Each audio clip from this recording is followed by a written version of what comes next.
आज सतमी हमाई के पट खुली रुआ साड़ी न लहिनी जी गईनी भूली। आज सतमी हमाई के पट खुली रुआ साड़ी न लहिनी जी गईनी भूली।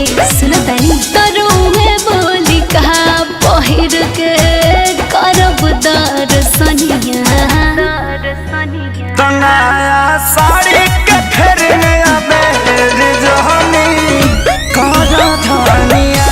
तनाया साड़ी के फेर में अबेर जहनी करा धनिया। अरे चल जल्दी।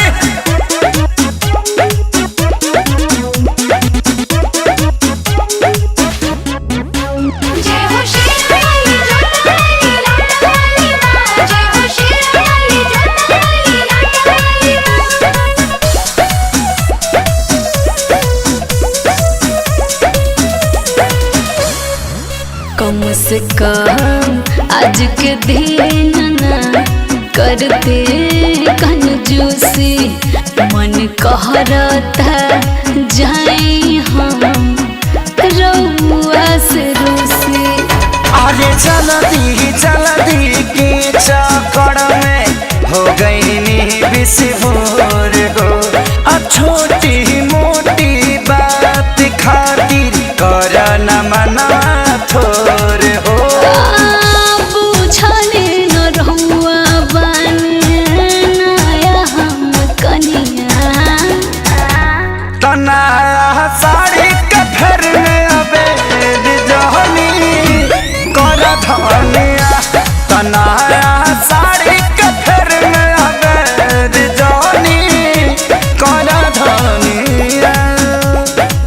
साड़ी तो चाहिए।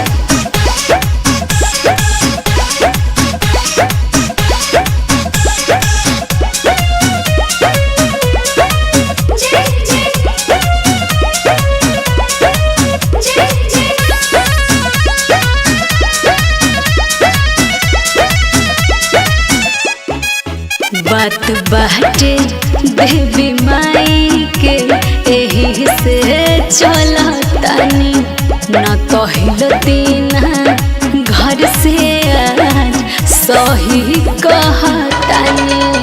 अरे किन के तो हर साड़ी हम धैले रहनी दुकान पर।